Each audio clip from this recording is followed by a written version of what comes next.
I will start with a sound you were never meant to hear, the small, clinical click of a keypad sealing a life away. Imagine a house at dusk, a man with a briefcase thinking of ordinary comforts, and behind an ordinary garage door a quiet violence begins, the lock clicks, a light goes out, and the world rearranges itself around a secret. That sound is the hinge of culpability, and the door between the visible and the hidden.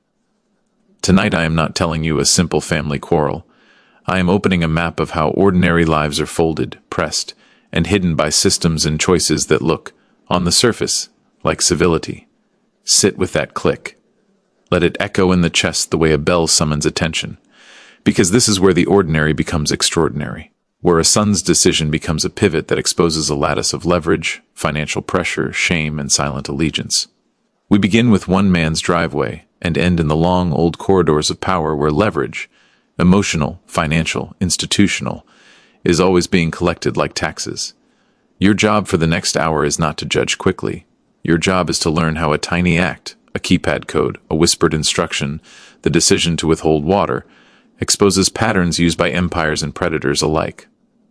The garage is not merely a physical space, it is a metaphor. It is where possessions are stored, where tools are kept, where we sometimes lock away the inconvenient truths. Tonight, the garage becomes a crucible where a marriage, a parent-child covenant, and a system of invisible obligations are tested. The son's act, forcing confinement for leverage, is grotesque and immediate. But it's not an anomaly. It is the distilled expression of a larger structure, a transaction where human beings are reduced to collateral. This structure lives in glossy brochures promising salvation, in compensation plans that hide predation beneath optimistic graphs, in the quiet dinners where favors are counted like currency. It lives where men are taught to curry favor or to extract it, where love is transactional and accountability is an expense to be avoided. Over the next sections, I will walk you down that spiral layer by layer until the moment you thought was only a family betrayal reveals itself as part of a much older architecture. An architecture of domination that teaches men to trade their honor for convenience. This isn't melodrama. It is pattern recognition. Listen close. Hear the hum of the air conditioner, the distant traffic, the soft creak of a house that has kept its secrets well. Now we step inside. When you strip the scene down to numbers and motive, what emerges is uncomfortable because it is simple. Money moves, loyalties shift. The man who returned from a business trip is a professional, a numbers man. A CPA who sees the world as ledgers, obligations, assets, and liabilities. That literacy should have been a protection. Instead, it became the lens through which exploitation was revealed. There's a calculus here that few will name. When you consistently subsidize another's life, you train them to treat your generosity as their entitlement. The son and his partner offer a glossy narrative, entrepreneurship, opportunity, a new dawn. Behind the cheerful testimonials and income projections is a predatory geometry. Recruit, buy inventory, recruit again. A pyramid that consumes the hope and savings of the trusting. That pattern is crucial because it teaches a larger truth. Cults of prosperity and systems of extraction operate the same way across scales. From a local driveway to the offices of global institutions, they seduce with the promise of belonging and then extract with the assurance of inevitability. The son's moral collapse is not sudden, it is the end stage of a subtle moral corrosion. He was taught that money can replace accountability, that loyalty is negotiable, that relationships are instruments. When you watch men make that exchange, the terrifying thing is how ordinary it looks. It begins with small compromises, a borrowed sum that turns into an expectation, then a demand, then a threat. The cinematic moment of the keypad clicking is merely a physical manifestation of that moral equation. Think of the garage as a courtroom where the son pronounces sentence with a device he learned to use as a tool. Think of the parent's generosity as evidence laid bare under fluorescent light. The father, skilled at reading balance sheets, recognizes the asymmetry the moment he sees the brochures. The math doesn't add up. When he refuses to fund another cycle, Dela's fury is swift. It's always easier to blame a scandal on the person who will not be exploited. But the deeper operation is psychological. It is the conversion of entitlement into violence. That conversion is not accidental. It is taught, rehearsed, and rationalized. You will see it again and again in marriages, in families, in organizations, where the narrative of "we deserve more" quietly becomes "we will take what we want." The son's silence in the living room when confronted with the ledgers was not the silence of shame. It was the silence of someone who had already been convinced his actions were acceptable because the cost of conscience was too high. This section is the anatomy of that silence. Learn it. Remember the way a spreadsheet can hide a moral ledger, and how the refusal to fund someone else's delusion is sometimes the only moral currency left to spend. There is a texture to deception, a cadence of phrases and gestures that signal when a person has stepped beyond negotiation into coercion. Watch how the wife, Dela, speaks, casual, bright, a practiced cadence of persuasion. That voice is an instrument. It has been trained to normalize risk and convert doubt into urgency. The pitch is always the same in predatory persuasion: urgency, entitlement, resentment. "We need this now," she says, as if time itself were her ally. Then the narrative shifts to moral indictment. "You sit on your money," she accuses, weaponizing shame as leverage. These rhetorical tools are the same ones used by conmen, authoritarian leaders, and corporate pitchmen. They shift the burden of proof, flip responsibility onto the giver, and create a moral crisis where the only acceptable response is acquiescence. When you hear those lines, you are hearing the grammar of manipulation. The son's behavior is shaped by that grammar. He is not an island of malice. He is a product of instruction and normalization. What terrifies the father is not only the act of confinement, but the realization that his son has internalized a new moral syntax. He learned to rationalize, to rehearse the lines he will later use in his own defense. "It was supposed to be only a few hours," he says later, a phrase you will hear from criminals and collaborators alike. It is a minimization technique, a way to reduce cognitive dissonance and maintain a sense of self as fundamentally decent. But when the human body is left without water for days and the child you raised becomes the instrument of that deprivation, minimization becomes monstrous.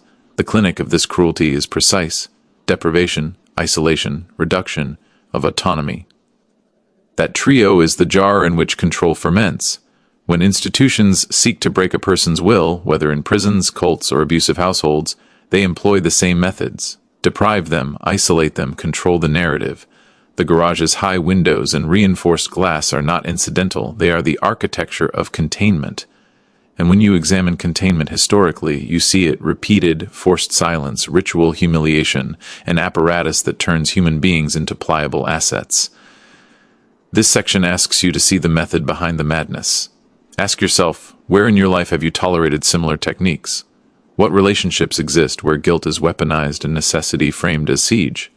The father's discovery is less about the particular act, and more about this insight. Systems of control are scaled. A forged business plan in a kitchen can become a bureaucratic strategy in a boardroom. A locked garage can find its analog in a policy that compels compliance through the deprivation of choice. Recognize the grammar, refuse to be seduced by it. There is a strange, cold arithmetic to accountability. The father's methodic way of laying out canceled checks and bank statements is not mere habit. It is a defense mechanism, a ritual of truth-telling in a world that confuses sentiment for evidence. Numbers do not flinch, they reveal. When he spreads those documents across the kitchen table, the act itself is an exorcism. Patterns that look like love suddenly look like ledgers. And that revelation is violent because it strips away the myth of benevolent benefactor. When someone's generosity is abused repeatedly, it is not weakness to demand terms. It is the last rational boundary of someone who has spent themselves into scarcity. The psychological truth here is blunt. Generosity without boundaries becomes an invitation to exploitation. The son's failure to look his father in the eye is not only shame, it is the result of an internalized ideology that says providers will always provide, that fathers are inexhaustible accounts. But this is a lie taught by systems that profit from indefinite subsidy, the same systems that instruct people to avoid accountability while flattering them with promises of autonomy. The father's subsequent decision to refuse further funding is the single fulcrum that shifts this family's axis. That refusal is not cruelty, it is a necessary reassertion of order. What follows is predictable: rage, accusations, the theatrical performance of victimhood by the very people whose actions built that victimhood. Dela's escalation, the threat that they will regret this, is a common tactic. Threats manage future behavior by signaling that dissent will be costly. They quicken the mind, narrow the options, and push good men into defensive postures. When you've spent years subsidizing another's lifestyle, a single refusal feels catastrophic, but often the catastrophe is the correction the relationship needed. In broader terms, societies function the same way. Boundless entitlement collapses institutions, while prudent restraint can sometimes save them. The moral of this section is not simple. It's not always say no or never give. It's to recognize that systems, familial, corporate, political, gamify generosity. They create narratives that justify endless extraction. The antidote is clarity, the disciplined act of documentation, the public naming of facts, the refusal to allow narrative to replace evidence. The father does not anger helplessly, he acts with the sterile precision of someone who has reconciled emotion with ledger. That reconciliation will cost him dearly, but it will also stop a pattern that, if unchallenged, would escalate. Listen to the sound of escalation, the slam of a chair, the sharp intake of breath, the whispered promise of vengeance. When a relationship becomes transactional, the next step is often theater. Performative rage meant to coerce, to intimidate, to rewrite the past into a script favorable to the aggressor. Della's sudden transformation from cheerleader to accuser is part performance and part strategy. She weaponizes memory, accusing the father of a lifetime of withheld support while erasing the specific checks and loans that were actually made. This is the core trick of manipulative narratives. They replace verifiable acts with moral impressions. If you can convince others that you are always wronged, you displace accountability and force allies into defensive positions. The father's calm, evidentiary counter is an act of resistance against that erasure. He lays out dates, amounts, and canceled checks, the bone structure under the story. In doing so, he refuses the myth that sentiment trumps fact. The son's silence, again, is telling. It reveals a man who has ceded his agency and adopted a script written for him. He is a foot soldier for a larger claim that victims are those who successfully perform the role of suffering. Yet there is an even darker dimension to this: moral outsourcing. In this family, decisions have been outsourced to narratives, to the seductive story of "we deserve more" and the narrative economy of guilt. The father, trained to see truth in ledgers, finds himself in the strange position of prosecuting love. He is forced to ask, when do you stop investing in relationships that never repay you with honesty? The answer is not simple. Cutting people off is painful. It kills possibilities of reconciliation. But unchecked giving creates a feedback loop where exploitation becomes the norm. This loop is mirrored in many institutions, universities, corporations, political movements, where idealistic language masks extractive practices. Recognize where your generosity is being monetized.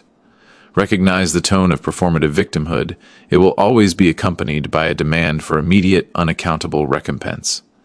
This section is a lesson in pattern detection. When you see the theater, look for the receipts. Evidence will always outlive rhetoric. Keep the receipts. Power prefers plausible deniability. It wants to be able to look tame under scrutiny, to appear ordinary while it rearranges the moral furniture of your life. That is why predatory systems and manipulative relationships cultivate plausible stories, narratives of necessity, misunderstanding, or accident that can be deployed when facts are inconvenient. It was only supposed to be a few hours, the son says later. That phrase is a parable of how power dodges responsibility, reduce the crime to a temporal error, minimize suffering, plead ignorance. But the truth is louder than rhetoric when confronted with bodies in hospital beds. The father's discovery of his wife collapsed, bruised, and dehydrated is the kind of incontrovertible evidence that shreds plausible deniability. Yet even here we must be careful not to mistake pathology for uniqueness. This family's catastrophe is a template. Everywhere you look, you will find actors who begin with legitimate grievances and end with methods that treat human beings as means to an end. The garage becomes a microcosm for institutions that detain, deprive, and control under the guise of reform or protection. Think about how prisons justify deprivation as correction, how boarding schools rationalize isolation as discipline, how some corporations privatize risk while privatizing gains. The moral architecture is the same: remove autonomy, reduce options, manufacture urgency, then claim benevolence when the storm subsides. The father's response, immediate, procedural, focused on evidence and legal recourse, shows the anatomy of a principled reaction. He does not scream vengeance, he documents, contacts authorities, and organizes. That measured, strategic approach is necessary because emotional fury without structure is theater. It does nothing systemic. Those of you listening, men who prize self-mastery and clarity, the lesson is to turn outrage into architecture. Build processes to hold people accountable. If you let fury be merely a flame, it will consume you and leave the system intact. If you convert it into systems, documentation, legal action, public record, you change the incentives. This is not coldness, it is stewardship, and stewardship is the only response that scales. The father's choice to create an evidence folder, to call the police, to refuse private settlement is the beginning of a transformation that will not be undone by rhetoric. It is, in its quiet way, a reclamation of moral jurisdiction. Hold on to that notion. Anger must be bridled by structure if it is to dismantle systems rather than prop them up. There is a centuries-old psychology embedded in the act of locking someone away. It is the simplest and most visible expression of refusing to see another's personhood. When you take away water, light, and the ability to move freely, you are not just hurting a body, you are erasing a narrative. You are saying, in practice, that this person's life is expendable for the goal you pursue. This is the logic of many forms of institutional power. Treat people as statistics, not souls. In history, civilizations have justified dehumanization with 1,000 euphemisms. Orders, quotas, necessities. The garage, in this story, performs the same function on a smaller scale. It reduces a mother to a problem to be solved by coercion, and in doing so, it reveals a monstrous willingness to choose ends over means. The son's action is thus not merely a personal betrayal, it is an enactment of an ethic that prizes expediency. Men who pursue outcomes at the expense of relationship will often rationalize their deeds by appealing to necessity. We needed the money becomes we had no choice, which becomes we were justified. That slippery slope is ancient. It is the same rhetoric used by conquerors and by corporate boards when they shutter plants. It is the whisper that small injustices can be tolerated for a larger victory. The father recognizes the trajectory and understands that ordinary legal remedies will not unwind the moral damage done. He must, therefore, work in parallel, pursue criminal accountability, but also alter the systems that allowed this to seem like an option. That leads us to the uncomfortable task of naming networks and structures that enable such behavior, not because every member is evil, but because systems create incentives that reward predation. MLMs and predatory financial schemes gamify loyalty, teaching participants to see recruitment as salvation. In a household, similar dynamics teach a son to put profit above filial duty. This section is a call to examine incentives in your own life.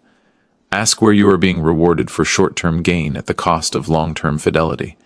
Ask where your institutions, your friends, your companies reward extraction. Understanding these incentives is the first step toward changing them. We are now entering the realm where story becomes strategy. Once the immediate crisis is contained, ambulance called, police notified, hospital corridors filled with fluorescent light, the real battle moves into systems, law, reputation, finance, and memory. The father's decision to create an evidence folder and to engage a detective is not mere reaction, it is strategic positioning. In every culture, those who control the archive control the narrative. If you want to win in the long term, you must collect the records that prove your case. Timestamps, surveillance footage, medical reports, receipts, witness statements. This is how ordinary people beat sophisticated narratives. Institutions are excellent at spinning, but they are weaker when facts are laid bare. That is why the detective's careful documentation, the neighbor's ring footage, and the hospital records become weapons of truth against plausible deniability. But there is another layer. The father understands that law alone will not strip the hold that predatory relationships have on people. Legal consequences are blunt instruments. They punish behavior but often fail to change hearts. To dismantle a corrupt dynamic, you must also attack its roots: financial dependency, emotional manipulation, and social isolation. That requires deliberate, surgical action, estate planning to limit access, forensic accounting to unearth hidden flows, public exposure to remove social cover. These moves are not vindictive. They are protective. They disinfect the ecosystem that once enabled the abuse. Men listening to this should note the dual posture required: legal rigor and structural redesign. Protect the vulnerable by creating buffers, clear contractual boundaries, insistence on transparency, and accountability mechanisms. If you are a father, see Consider how you set incentives for your children. If you are a leader, audit your systems for reward structures that privilege extraction. The father's plan to consult attorneys and adjust estate documents is an act of foresight that most people delay until it is too late. Do not delay. Build your defenses before a crisis demands them. Institutionalize accountability in your life so that a single bad choice cannot leverage your whole family into ruin. There is an awful intimacy to betrayal. It is not abstract when it arrives. The father's discovery that his son had the code, the same code he had used for years, is a revelation about trust being weaponized. Codes are intimate things. They are given to family members, taught in moments of shared labor, meant for convenience. When a code is used as an instrument of control, that intimacy is inverted into a tool of domination. This is precisely the same inversion we see in larger systems where trust is sold as loyalty and then collected as tithe. Men who place loyalty above principle often become easy marks. They believe in the social contract, while others have been studying ways to exploit it. The moment of betrayal reveals a second truth. People can be trained to perform cruelty in steps. The son did not awaken one morning and decide to imprison his mother for 3 days. He learned a script, rehearsed a justification, and executed under pressure. The human heart is malleable. Systems that reward small moral compromises will, over time, produce people who can carry out enormous wrongs with a steady hand. So the response must be structural. Remove the tools and rewrite the training. Change codes, implement two-factor accountability for access, monitor unusual behaviors, and demand transparency. But beyond the technical, there is a moral reconstruction required. The father must now teach his community, the neighbors, the detective, the hospital staff, that familial obligations are not private shames to be negotiated quietly. He must make public what was hidden, not to humiliate but to protect others from a similar fate. This is the civilizational role of disclosure. It transforms private tragedy into public learning. When men conceal abuse to keep the family together, they are protecting a system that will harm others. Courage is not only in confronting wrongdoers but in dismantling the silence that protects them. The father's photographs, his meticulous measurements, his legal filings, these are the scaffolding of that courage. You, listening, should learn to translate intimate betrayal into public policy, remove private tools of control, and replace them with structures that prevent repetition. The code that once opened a garage should never again be allowed to close a life. Halfway down the rabbit hole, a ritual shift is necessary. You have followed the arc from the click of a keypad to the harsh lights of an emergency room, from kitchen table ledgers to police evidence folders. Now we perform an intentional act, not for spectacle but to solidify identity and commitment. Pause and decide what you will be when confronted with moral harm, a bystander, a shield, or an architect of change. If you choose to act, mark it with words that bind you. Comment below, twice, the phrase that will anchor you in this work. Type, I see, I see. Repeat it once more exactly the same way. Commenting it aloud, or in the comment box, is not superstition, it is the simple human practice of affirming identity. Men who live by purpose know that ritual shapes behavior. The double repetition is a pledge. The first I see is observation. You acknowledge the structures that deceive. The second I see is commitment. You will no longer be deceived or complicit. Do it now and mean it. While you type, understand why this matters in strategic terms. Algorithms reward engagement, they spread narratives. When you proclaim your identity, you do more than perform for the camera, you activate a net. You become a node in a community that refuses exploitation. That community is the remedy to the isolation that predators rely on. After you comment, return to this narrative with renewed clarity. The father's pathway forward will require both private discipline and public action. He will pursue criminal charges, civil remedies, and structural changes in how his family handles money and access. But he will also need the moral support of a community, neighbors who will not look away, a detective who records facts instead of excuses, strangers who amplify truth. Your I see is the first small pulse of that community. You can stay silent, or you can name the darkness and help extinguish it. Now that you have pledged, listen as we plunge deeper. From this point on, we will no longer be spectators, we will be architects of consequence, and that changes everything. The days that follow any revelation are deceptively quiet. Hospital corridors hum with the discipline of routine, police reports whisper their bureaucratic language. But underneath that surface calm, something irreversible shifts. The father's home, once a place of predictable rituals, becomes an archive of evidence. Every photo, ledger, and timestamp now sits inside labeled folders, alphabetized and cross-referenced. The same precision that built his accounting career now becomes the mechanism of truth-telling. Detectives interview neighbors. A Ring camera file, time-stamped to the hour, shows the son entering the garage twice, locking the keypad after each visit. The file is irrefutable.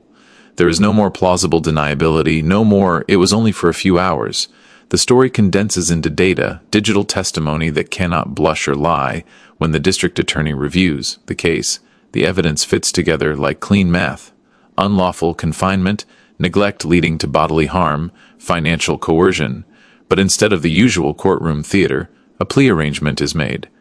The son will accept responsibility, undergo psychiatric and financial ethics counseling, and repay damages drawn from the fraudulent accounts he helped manage. Della's role, instigator, strategist, manipulator, is fully documented. She faces separate civil charges for fraud and coercion. Justice in this story will arrive not as spectacle but as structure. Courtrooms are not designed for drama, they are designed for memory. The father learns this watching the stenographer's fingers translate every tremor of language into transcript. Each word spoken becomes permanent. Della's voice, once weaponized for persuasion, now sounds brittle against the acoustics of sworn oath. The son's statement of remorse is halting but real, its pauses more eloquent than its sentences. "I believed I was protecting us," he says, the way men sometimes use self-deception as anesthesia. The judge listens without interruption. Accountability is not vengeance, it is the restoration of proportion. The father does not ask for punishment. He asks for transparency, restitution, psychiatric evaluation, and public record. The judge agrees. The sentence is measured but meaningful: community service, therapy, permanent restraining order, and restitution through forfeited assets from the fraudulent investment scheme. Justice, done quietly, begins to sound like mercy filtered through precision. After judgment, there is rebuilding. The garage door is replaced, not to erase memory, but to redesign it. The father installs transparent glass panes. Sunlight floods the space that once hid darkness. Inside, he arranges his wife's art supplies, framing the space as a studio. She paints again, choosing colors that resist despair: ochre, ultramarine, light. Healing is not linear. Sometimes the scent of oil paint triggers a memory of gasoline and fear. But each day that ends without shouting is a small revolution. The father practices what he now teaches in his workshops. Documentation is compassion in its clearest form. He lectures on finance, shell ethics, on boundaries, on the moral discipline of evidence. Men who attend his talks hear no bitterness, only architecture, a framework for how to live precisely in a world that rewards vagueness. When institutions study the case months later, they note its elegance, an ordinary domestic crisis that revealed the pattern of systemic manipulation. Law enforcement analysts use it to train recruits on the early signs of coercive control. Accountants use it to illustrate how emotional leverage appears in balance sheets long before it erupts in violence. The story becomes a case study, not for voyeurism but for prevention. Out of private ruin comes public protocol. The father cooperates fully, donating anonymized documents to academic researchers. If it saves one family from confusing generosity with obligation, he says, then the evidence keeps earning interest. His phrase spreads through ethics seminars like a proverb. Closure does not mean forgetting. It means the facts have stopped changing. Years later, the son completes his court-ordered service and seeks reconciliation. The meeting takes place in daylight on neutral ground, a park bench, open air, no locks, no secrets. Words are brief. Forgiveness is not a performance, it is an audit, acknowledgement, correction, balance restored. The father extends a handshake, neither theatrical nor timid. "Live in truth," he says. The son nods the way men nod when words have reached their limit. At home that evening, the father closes the final folder of the case. The garage glows with soft light from his wife's canvas, a painting of a horizon line, faint but certain. Justice, he realizes, is not a gavel's echo, it is the quiet endurance of what is right. The keypad still beeps when pressed, but now the code opens onto air, not confinement. The door swings outward, and daylight enters unopposed. Final note: moral ledger.